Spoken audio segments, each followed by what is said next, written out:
Hello, on se retrouve dans un nouvel épisode et aujourd'hui on va parler copywriting SEO, comment convertir des visiteurs en clients rentables. Aujourd'hui je suis avec Christophe. Bonjour Christophe.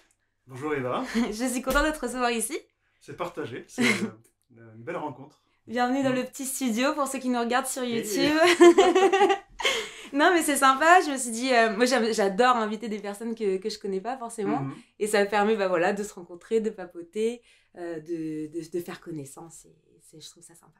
Carrément, et puis je trouve que c'est la magie des rencontres entre entrepreneurs, c'est chouette. Voilà. Juste un contact sur LinkedIn, voilà, un Exactement. commentaire et hop, qu'est-ce que tu fais aujourd'hui? Bon ben oui. C'est vrai que ça s'est passé comme ça. Ouais. J'avais fait un épisode avec Thierry, je sais pas si pour ceux qui regardent un peu, si vous en souvenez. Et on avait parlé graphisme, etc. Et c'est vrai que du coup, tu m'as dit, ah bah tiens, mais en fait, t'es rouennaise. Et du coup, bah attends, t'es sur Rouen. Bah tiens, je fais une journée enregistrement, donc welcome. Et bah, je suis super contente. Est-ce qu'éventuellement, tu peux te présenter à la communauté Oui, Ouais. alors je suis copywriter depuis 3 ans. Ok. Alors j'ai démarré à la fois en salarié puis side project, avec la bénédiction d'un patron visionnaire, qui, s'il regarde, ben, je le salue, je l'embrasse. Coucou. Et qui m'a fait démarrer il y a une dizaine d'années sur la partie web, donc même 12 ans. À l'époque, c'était Webmaster. C'était au siècle dernier, on peut dire presque. Oh, ça existe encore. Ça existe encore, ouais. Ben... Et de fil en aiguille, il m'a dit, tiens, est-ce que tu pourrais t'occuper du community management de nos pages, du site, développer le site. Donc j'ai fait du HTML, du CSS. Ok, c'est bien ça. Avant de déléguer, en comprenant aussi, ben, j'avais mes limites, on ne peut pas tout faire. Non. Et de m'occuper de la partie rédac web et la partie rédac web SEO, de pousser le site aussi en SEO, donc voilà, de comprendre comment ça fonctionnait. C'est intéressant. Ouais, vraiment, ça m'a fait découvrir vraiment à 360 degrés enfin, tout ce monde. Tout le monde du Google. Le grand monde de Google, du coup. Ouais. Comment parler à Monsieur Google, qui est pas facile. Oui, qui est pas facile. Et ça change beaucoup d'ailleurs. Bah tiens, on va peut-être en parler après de comment faire ça en 2023 justement. Alors, parce qu'il y a tellement de changements Google pour le référencement, c'est vrai que c'est assez... Alors, ça devient intéressant là où on balançait des mots-clés à fond, il y a 12 ans honnêtement, on sortait c'est ça, ça marchait vraiment. Ouais, et ça marchait. T'étais monsieur mot-clé en fait. Ouais, mais bon, c'était comme ça. Aujourd'hui, si on fait ça, on détruit le site. Hein, voilà, on est plus dans l'expérience utilisateur et Google le marque de plus en plus avec son nouvel algorithme qui était HIT pour. Donc maintenant, c'est HIT, c'est expérience, c'est authority, et trust. Et il a rajouté, donc c'est. Je ne sais plus c'était quoi l'autre. Ça me revient. Bon, ça me reviendra. Voilà. Oui, il y avait, mais oui, c'est vrai qu'il y a beaucoup de changements en ce moment. De changements et l'expérience client, enfin l'expérience visiteur est de plus en plus marquée. Aujourd'hui, c'est même intéressant avec le croisement avec l'IA. Est-ce que l'IA va un peu détruire le contenu? Voilà. Est-ce que c'est même intéressant de voir qu'on a la croisée de deux mondes qui se. Je referme la parenthèse. Ouais, parce que là, on va pas parler. Et après, GPT. Et de fil en aiguille, en fait, mon patron m'a dit mais comment on pourrait mieux vendre? Et je me suis intéressé au copywriting. Et à l'époque, j'étais parti au Maroc en projet perso. Mon patron m'a gardé en télétravail. Donc j'ai fait bien. Alors ça n'existait 100%. Pas encore, le télétravail 2015, voilà. 100% télétravail. Un précurseur télétravail. Et ça a permis de, justement, un temps un peu en dehors de la boîte et de me nourrir d'autres projets. C'était sa vision à lui. Justement, de nourrir tout le marketing web de la boîte en partie. Je faisais aussi la partie technique, la partie informatique. Et c'était super, c'était une belle période. Et puis le fait de voyager, de bouger, d'être semi-nomade, pas nomade à 100%, mais semi-nomade en famille, c'était cool. Voilà. C'était vraiment cool. Et puis ça a permis aussi, en termes de créa, ça donne de l'oxygène au cerveau. Et ça a été super intéressant de faire ça. Et après, au départ, copywriting, on fait des bouts de ficelle, des tutos, des vidéos, on lit 2-3 bouquins, et puis après on se rend compte qu'il y a un plafond de verre. Quoi. Je me suis fait coacher par, pour moi j'estime, un des top 5 copywriters en France. Robert de Piquigny, qui est un vieux routard, un vieux briscard du copywriting. Même à l'ancienne, il a connu les lettres de vente voilà, que nos mères ou nos grands-mères recevaient. Oui. Les fameuses lettres là qui... c'est quelque chose qui marche encore. Hein. J'avais écouté un épisode de podcast sur Michel et Augustin. Et ils avaient dit que c'était une justement des raisons que ça avait tellement marché à l'époque, c'est qu'ils répondaient à la main à leurs propres clients. Mais tu vois, le truc de dingue aujourd'hui, si... On dit demain je vais répondre à tous mes abonnés à la main en leur envoyant un courrier. Les gens ils vont se dire mais qu'est-ce qu'elle fait cette fille là? Mais c'est super je trouve. Ça met une proximité directement avec les personnes. Et aujourd'hui c'est même petit tip, c'est même peut-être pour moi, je pense, un des meilleurs leviers marketing, quand c'est possible, parce que le taux d'ouverture, alors en Australie, puisque tu as voyagé par là-bas, le taux d'ouverture du courrier, le taux de rétention est de 70% avec seulement un document envoyé dans la boîte à lettres. En France, c'est 75%. Donc c'est énorme. Ouais, c'est énorme. Donc on est obligé, pour avoir ce même résultat, même en envoyant 10 mails, une campagne d'emailing à 10 ou 12 emailing, il faut vraiment avoir une newsletter qui soit sur la durée pour avoir ce taux de rétention, de captation d'intérêt. Et le message est retenu. Donc pour dire que c'est pas perdu encore la lettre, pas seulement la lettre de vente dans un autre style, mais ça existe toujours. Donc j'ai été formé par ce grand monsieur, Robert de Piquigny, qui a une formation sur le copywriting, et pas seulement le copywriting, mais c'est comment aussi être freelance. Parce que on peut être bon dans son métier, mais pas être prêt, pas avoir le mindset pour... ça s'apprend pas forcément. Et en fait, tout ça, on n'apprend pas à l'école, donc il faut vraiment l'apprendre ailleurs. Et donc j'ai démarré comme indé il y a vraiment à 100%, il y a 1 an et demi. Même si j'ai fait des missions avant, mais quand on est salarié, bon, c'est plus fun, on fait une mission one shot. Voilà. Là, vraiment, j'ai eu des clients à long terme, à l'année ou sur 2 ans. Voilà, ça a permis de passer dans une autre dynamique. Et du coup, comment convertir ces fameux visiteurs en clients? Ah là là, c'est la grosse question. C'est une grosse question. Et, alors, quelqu'un qui s'y connaît pas, un petit commerçant ou quelqu'un qui veut lancer sa marque e-commerce sur Internet, il s'y connaît pas du tout. Il a plein de visiteurs, mais il fait pas de vente. Bon, après, il y a d'autres raisons. Mais... Même s'il n'a pas beaucoup de visiteurs, parce qu'on peut avoir un énorme trafic. Moi, j'ai connu des blogs qui faisaient 10 000 visiteurs par semaine et qui convertissaient pas grand-chose. Enfin, derrière, il y avait... du trafic, c'est bon, mais ça ne fait pas tout. Et surtout quand on a une petite structure, on n'a pas besoin d'un trafic énorme parce qu'on n'a pas besoin de 10 000 clients. Et puis par rapport à des gros qui ont tout ce qu'il faut en termes pour amener du trafic, ils mettent de l'argent sous la table pour ça. En taux d'acquisition n'est pas le même pour quelqu'un qui est en local ou qui est plus régional. Par contre, avoir un texte l'astuce révélateur, avoir du texte qui, à la première lecture, qualifie le visiteur et créer un lien de confiance, persuade, convainc, c'est tout bénef. Là où il y a des sites qui amènent du trafic et qui après derrière, ça fait rien, ça fait pchit. C'est vrai que le texte ça joue beaucoup et il faut pas non plus trop d'infos, mais il en faut assez pour que Google apprécie ton site internet. Il faut pas trop de photos, ou du moins il faut plus de texte que de la photo. Enfin, il y a plein de petites astuces comme ça pour le copywriting. Enfin, le copywriting, je parle plutôt du SEO, finalement, du référencement. Et puis ça prend du temps, c'est toutes les 2 semaines, il me semble, que Google il réavale toutes les informations. Plus ou moins, ça dépend des sites, un petit peu l'autorité du site. Ça dépend après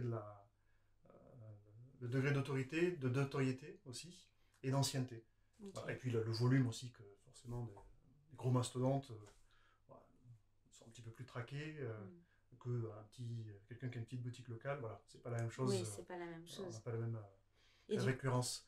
Alors, pour le copywriting, ce qu'on oublie souvent, c'est que l'écriture, c'est la partie visible de l'iceberg. C'est les 20%. Les 80%, il y a un énorme travail en amont, à la fois du copywriter, mais aussi celui qui bénéficie du copywriting, donc du client qui a besoin de trouver des clients. Voilà, c'est tout aussi important. Et ça passe par 3... souvent, quand on me pose la question, tiens, mon business, ça coince un peu, qu'est-ce qui se passe? Souvent, c'est un de ces 3 composantes qui pêche. Si ce n'est pas les 3, hélas, parfois. Du coup, les 3 Les 3, c'est avatar client, le persona, est-ce qu'on a bien défini? Souvent, on l'a en tête, mais on ne l'a jamais posé sur papier. Oui, c'est vrai. Voilà, on l'a en tête, plus ou moins. Et puis, c'est vague. Parfois, des fois, on est trop large à vouloir parler à tout le monde, mais on parle à personne. J'en ai vu les frais, c'est vrai que c'est compliqué. Hein. C'est compliqué, voilà. Est-ce que je vais être ciblé, etc. Et donc, il y a l'avatar client, le positionnement. On se souvient peut-être de la vache pourpre. Seth Godin. Oui, le Purple Co. Voilà. Pourtant, Milka, c'est pas le meilleur chocolat au lait du monde, il y a mieux. Mais ça fait son job à l'époque. Voilà. Pour ceux qui ne connaissent pas la vache Purple, enfin le Purple Co, ça fait partie des P, du mix marketing pour pouvoir vendre correctement un produit et faire un placement correct pour attrayer ces petits visiteurs en clients pour le coup. Ouais, donc ok, donc avatar, la vache Purple. Voilà, le positionnement. Alors le positionnement, on verra ce que c'est. Et après, le tone of voice aussi. Parce que le positionnement, c'est qui on est. Tone of voice, c'est comment on communique. C'est pas les mots, c'est sur quel voilà, est-ce qu'on est formel, comment tourner le message, voilà, comment se connecter aussi avec le non-dit, avec son audience et surtout qualifier ses prospects. Et qualifier ses prospects, c'est aussi savoir faire du marketing répulsif, des fois oser, alors avec bienveillance, mais dire voilà, c'est pas pour vous, c'est pas pour toi, passe ton chemin, tu vas me faire perdre ton temps et tu perds ton temps toi aussi déjà, donc déjà passe à autre chose et plutôt voilà, donner du temps voilà, à des gens qui sont dans la cible et ont vraiment besoin de ce qu'on propose. Vu que c'est quand même ton cœur de métier, est-ce que tu vois plus des personnes qui tutoient ou qui vous voient en termes de texte, tu vois, en termes de rédaction sur le web? Je suis plutôt... Alors, j'ai fait du B2C. Alors, c'est rigolo parce qu'on pourrait se dire, ouais, B2C, c'est plutôt tutoiement. Ben non. J'ai travaillé pour Adaraya, qui est une marque de thé rouennaise, d'électroraffinateur normand. Oui, ok. Avec Grégoire Meurice et Gabriel Brown, le directeur marketing. Et c'était super intéressant parce qu'on est dans le vouvoiement. Parce que la cible était bien définie. Il reste dans un vouvoiement de proximité. Mais il y avait besoin. Voilà, on n'était pas dans le tutoiement. Alors qu'on aurait pu penser, tiens... on va avancer. Non, voilà, le but, c'était pas de casser des codes non plus et de rester dans une cible. Voilà, ils avaient une cible bien définie. Là, ils avaient un avatar client qui était béton. Ils avaient bien travaillé en amont. Voilà. C'est vrai que c'est super important. Il y a beaucoup de clients parfois qui viennent à moi et qui disent on comprend pas, on fait pas de vente justement. Mais quand tu vois même la structure du site, quand tu vois juste la structure de la marque ou juste la manière d'amener les choses. Bon, après, c'est vrai qu'un avis extérieur, c'est toujours bon. Mais parfois, quand tu vois tout ça, tu as envie de prendre des pincettes et leur dire mais en fait, il n'y a rien qui va. Tu dis bon, on va reprendre à zéro, ça va bien se passer. Mais c'est vrai que ça, c'est des bases. Et ça, j'essaie de toujours le dire dans la création d'un projet ou dans le développement d'un projet, que ce soit sur Internet ou même dans une boutique finalement. Si tes produits ou tes services ne sont pas mis en avant d'une certaine manière, on les achètera jamais en fait. Et ce serait bien dommage. C'est pour ça qu'on est là. Alors dans l'avatar client, ou persona, on l'appellera ce qu'on veut, pour moi il y a deux... Soit on démarre, on a une idée, et c'est toujours un work in progress. C'est pas gravé dans le marbre. Parce que parfois on a l'impression, parce qu'on a couché sur papier, ça y est, c'est fini. Non, c'est juste une grille de lecture. Et donc si on démarre, c'est de penser à son client idéal, avec qui on rêverait de travailler. Et pourquoi? Quels sont les critères? Il y a aussi des critères financiers. Voilà, est-ce que le client est prêt à payer, à mettre de la valeur sur ce qu'on apporte? Si ce n'est pas le cas, bon, on n'est pas prêt pour se rencontrer, voilà, c'est pas possible. Donc il y a ça. Et parfois, pour ceux qui sont plus avancés dans leur business, la question que je pose, c'est avec qui tu as vraiment kiffé à 100% de travailler. Et pourquoi?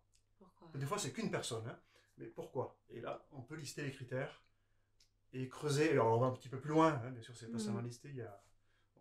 Le but, c'est de rentrer dans le cerveau. Je dis toujours aux clients, je dis, tu dois connaître tes clients mieux que leur mère les connaît. C'est vraiment la finalité, de rentrer dans le cerveau des clients pour comprendre qu'est-ce qui les influence, pourquoi, quels sont leurs freins, quels sont leurs leviers.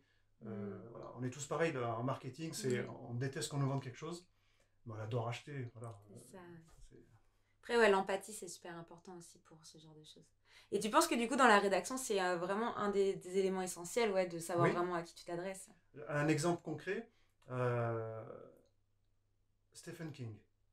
Ok, c'est un écrivain. Plus de 350 millions de livres de vendus. Je ne sais pas s'il prend au moins 1 euro par bouquin, mais ça fait déjà pas mal de noisettes. Mon grand-père, c'est un grand fan. Voilà. Chaque fois, Stephen King. Voilà. Qu'on aime ou qu'on n'aime pas, mais on sait qu'il y a plus ou moins 3-4 lecteurs par livre. Ok. C'est-à-dire le type, il est lu par plus d'1 milliard de personnes dans le monde. Depuis 30 ans. C'est vrai que tous les ans, en fait, j'ai jamais de problème pour faire un cadeau à mon grand-père, tu vois. Voilà. Parce que je sais que tous les ans... Alors c'est un policier cette fois-ci. Oui, mais il en sort toujours... Oui, mais que ce soit fantastique, policier, ça reste toujours un style d'écriture. Et après, voilà, le style d'écriture quand tu vas écrire un roman et le style d'écriture quand tu vas faire un texte commercial pour un site internet, c'est encore quand même des choses. Alors c'est autre chose, mais il y a un point commun. Ok, oui. C'est pour qui il écrit. On peut se dire, le gars il est lu par 1 milliard. Est-ce qu'il écrit en pensant au maximum de personnes? Non. Est-ce qu'il écrit pour 100 personnes? Oui, il écrit avec son cerveau, peut-être. Juste lui, non? Il écrit pour une personne. Ah oui. C'est lui qui t'a donné le secret. Non, je plaisante. Dans son bouquin Écriture ou Handwriting, il écrit pour sa femme. Oh, ok. C'est ça, bêta lectrice. Et il veut la surprendre, il veut la... Voilà. C'est incroyable, je connaissais pas cette histoire. Donc, il y a 1 milliard de personnes qui lisent son bouquin en pensant que c'est écrit pour eux, enfin en tout cas, ils kiffent, voilà, alors que c'est écrit juste pour Tabitha King. Ok. Donc oui, ça, c'est la force du persona. Quand on sait à qui on parle, même si ça parle, même si ça résonne qu'à 20% chez d'autres, ça fonctionne toujours. Toujours. Parce qu'il y a quelque chose, il y a une connexion qui se fait, et on n'est pas seulement dans des arguments, des spécificités, on est dans du bénéfice partagé, on fait rêver, voilà, on apporte des choses, les gens se projettent et ils se disent ça résonne dans... Et déjà le fait, comme tu parlais d'empathie, le fait que le problème, ils sentent qu'on ait compris leur problème, on peut ensuite parler de solutions. Mais d'abord, c'est l'empathie qui fonctionne. Qui fonctionne. Non, et c'est vrai. Mais ça fait partie de tout, hein, de toute manière, quand même quand tu te mets dans la communication, quand tu crées des stratégies de communication pour les réseaux sociaux, ou que... Peu importe, en fait, même si tu as fait un flyer, il faut bien savoir à qui tu t'adresses, en fait, pour même faire le design. Donc, c'est la rédaction, le design, tout ça, ça va ensemble. Et pareil, que des fois, quand il y a des clients qui viennent, ils disent « Ouais, moi, je veux absolument 10 000 abonnés sur Instagram. » Je suis là « Mais attends, mais pourquoi tu veux en veux autant ? Qu'est-ce que tu attends ? Qu'est-ce que tu veux ? C'est quoi la finalité ?» Ou « Il faut que tu reprennes les réseaux en main parce que ça va pas, je comprends pas, ça évolue pas. » Bah ouais, mais ça évolue pas parce que justement, tu parles à trop de personnes et à personne en même temps. Donc ça fait toujours partie d'un des choses que je reprends à zéro. Mais c'est vrai que faire des bons textes commerciaux très courts, c'est encore plus dur que faire des longs textes vraiment Alors, captivants. C'est vrai que ça demande un jeu de cerveau, c'est différent, je dirais. Parce que pour moi, en commercial, il n'y a pas de texte long ou court. Je fais une petite parenthèse. Est-ce que le texte est ennuyeux ou est-ce qu'il est captivant ? C'est vrai. Et on peut avoir un texte, un post LinkedIn qui est... on est tous sur les réseaux sociaux, tous les deux. Bon, vraiment, scroll, voilà, ça accroche rien. Voilà. Au moins vraiment de connaître l'auteur ou l'autrice, on sait qu'il y a quelque chose derrière parce qu'il y a déjà une relation qui est créée. Là, c'est intéressant d'ailleurs, la relation. Parce qu'on peut aller un petit peu plus loin. On nous pardonne un peu plus d'être un peu plus moins impactant. Oui, c'est vrai. Mais à la base, il y a eu quelque chose qui s'est fait. Donc, si on veut accrocher, l'accroche est tout aussi importante que la suite. Alors, après, on a parlé de positionnement. Positionnement, c'est en fait, c'est la proposition unique de valeur. C'est savoir la poser. Mais là, on va mettre sur la table pourquoi on fait ça. Et pourquoi on le fait comme ça. Et là, ça permet souvent, parce que tu entends ça aussi, oui, mais mes concurrents, etc. Rapidement, je dis à un client, il n'y a pas de concurrent.